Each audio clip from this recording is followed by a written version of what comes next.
Xiaomi untuk pertama kalinya membukukan laba dari bisnis kendaraan listriknya pada kuartal 3 2025. Divisi EV Xiaomi mencatat laba 700 juta yuan pada Juli hingga September 2025.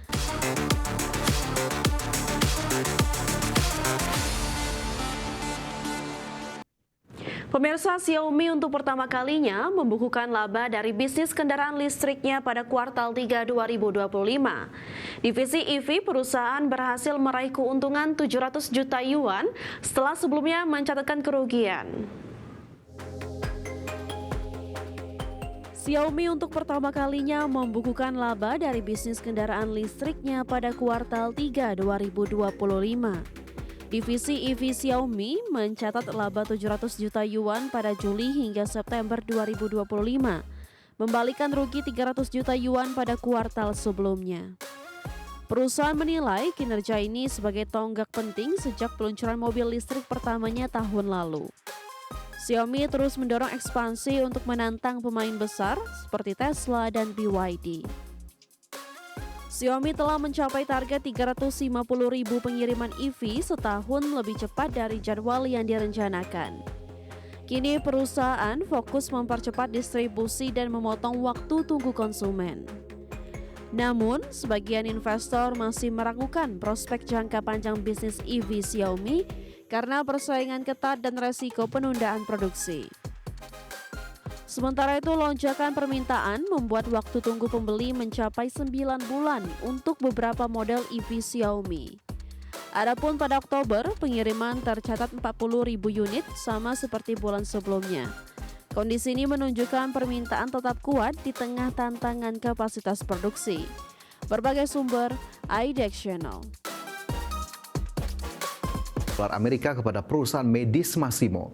Putusan ini terkait pelanggaran paten teknologi pembacaan oksigen darah. Adapun juri federal menyatakan fitur olahraga dan notifikasi detak jantung di Apple Watch terbukti melanggar hak kekayaan intelektual Masimo.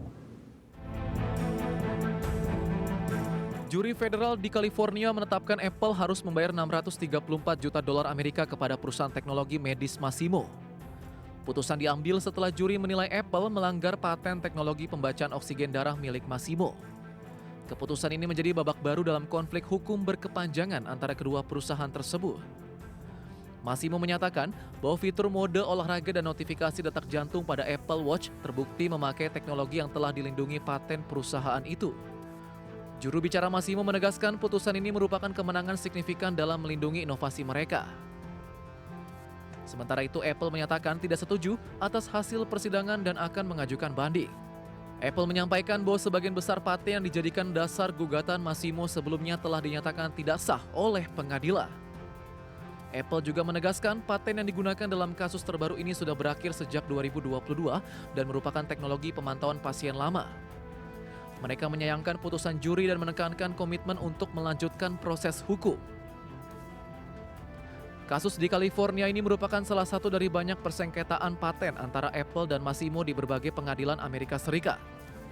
Masimo menuduh Apple merekrut pegawainya dan menggunakan teknologi oksimetri nadi untuk Apple Watch tanpa izin. Persengketaan ini sebelumnya menyebabkan larangan impor jam tangan Apple seri 9 dan Ultra 2 pada tahun 2023. Untuk menghindari larangan impor, Apple sempat menghapus fitur pembacaan oksigen darah dan memperkenalkan versi baru yang disetujui Bea Cukai Amerika Serikat pada Agustus lalu.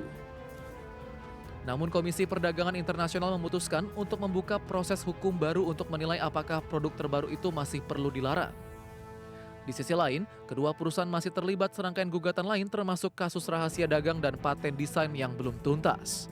Berbagai sumber IDX Channel.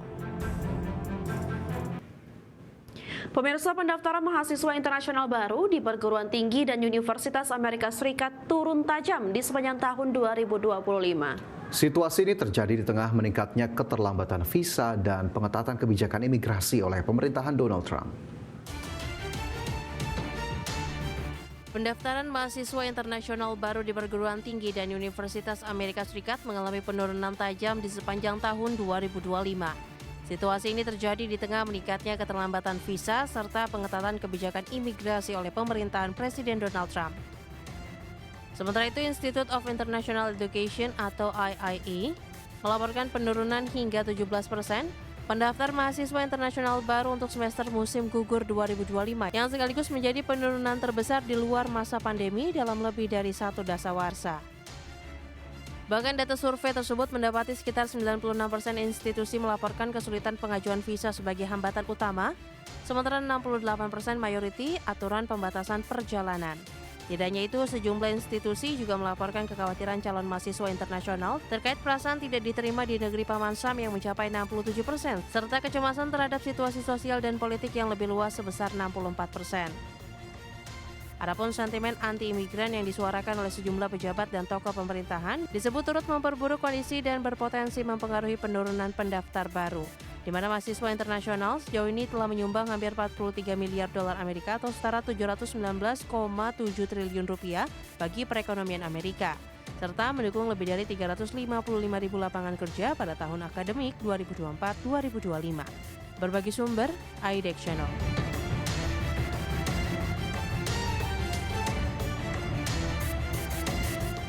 Pemirsa, maskapai Gulf Air resmi menandatangani perjanjian pembelian sedikitnya 12 pesawat Boeing 787 Dreamliner di Dubai Air Show. Ya, kesepakatan ini bernilai sekitar 7 miliar dolar Amerika Serikat dan menjadi langkah strategis untuk memperkuat rute jarak jauh maskapai asal Bahrain tersebut. Gulf Air resmi menandatangani kontrak pembelian pesawat Boeing 787 Dreamliner dalam ajang Dubai Air Show 2025.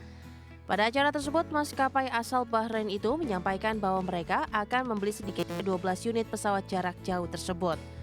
Dalam perjanjian pembelian definitif, Gulf Air menjelaskan bahwa nilai kontrak mencakup pembelian antara 12 hingga 15 unit pesawat Dreamliner.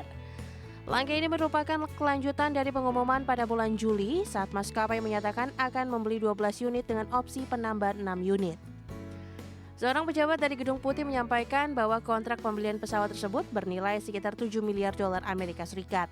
Nilai kontrak ini menjadi bagian dari komitmen lebih besar yang disampaikan oleh pemerintah Bahrain untuk menginvestasikan total 17 miliar dolar Amerika Serikat. Menurut penjelasan resmi Gulf Air, penambahan pesawat Boeing 787 Dreamliner akan meningkatkan kapasitas layanan penerbangan jarak jauh maskapai. Langkah ini disebut akan mendorong kualitas layanan premium dan memperkuat posisi Gulf Air di pasar penerbangan regional yang saat ini semakin kompetitif. Berbagi sumber, IDEX Channel. Ya, tentu kalau berbicara soal Nataru ya, Vina, tidak hanya pengelola hotel saja yang memang harus bersiap, tapi memang seluruh lini harus mempersiapkan diri dengan optimal, termasuk para operator pengelola angkutan, baik darat, laut maupun udara, agar kemudian masa angkutan Nataru ini bisa berjalan dengan optimal dan tentu kenyamanan, keselamatan ini juga bisa terjamin untuk para pemudik lah istilahnya, atau para pelancong atau traveler sendiri yang menghabiskan waktu di Nataru. Jadi memang jika semuanya sudah dipersiapkan dengan baik, tentu kita harapkan Natarunya bisa berjalan dengan nyaman dan tentu efek samping kepada perekonomiannya kita harapkan juga bisa tercapai. Ya, benar sekali Fajar, ini adalah momentum yang sangat bagus ya bagi para pelaku usaha di bidang pariwisata untuk menyiapkan diri untuk memberikan kualitas yang baik dan juga agar juga berjalan optimal ya seperti kata Fajar tadi, agar juga bisa memberikan kontribusi terhadap perputaran ekonomi di daerah tersebut ya. Baik pemirsa, kita beralih ke informasi lainnya. Pemerintah memastikan restrukturisasi utang proyek kereta cepat Jakarta-Bandung masih belum menemui titik terang. Menko Bidang Perekonomian Erlangga Hartarto memastikan proses restrukturisasi membutuhkan kesepakatan antar lembaga.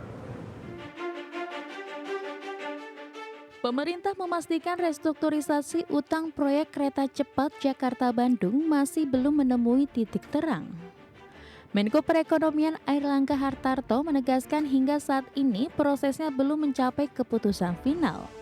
Erlangga memastikan proses restrukturisasi membutuhkan kesepakatan antar lembaga, termasuk pemerintah, KCIC, serta pihak-pihak terkait lainnya, termasuk Danantara.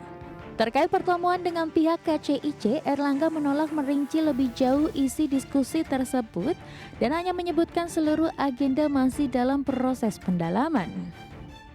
KCIC pertemuan teknis. Restrukturisasi itu atau gimana? Teknis belum kita belum selesai pembahasan. Ya. Pak, tapi untuk KCIC apakah udah ada opsi-opsi yang mengerucut Pak terkait dengan masalah utang Pak? Belum, pembahasan belum selesai. Ya. Sebelumnya pihak pengelola Kereta Cepat Jakarta-Bandung atau KCIC sempat menyambangi kantor Kemenko Perekonomian pada Senin siang. Kedatangan pihak KCIC tersebut ditenggarai untuk membahas perkembangan restrukturisasi utang kereta cepat Wush. Dari Jakarta, Raharjo Patmo, IDX Channel.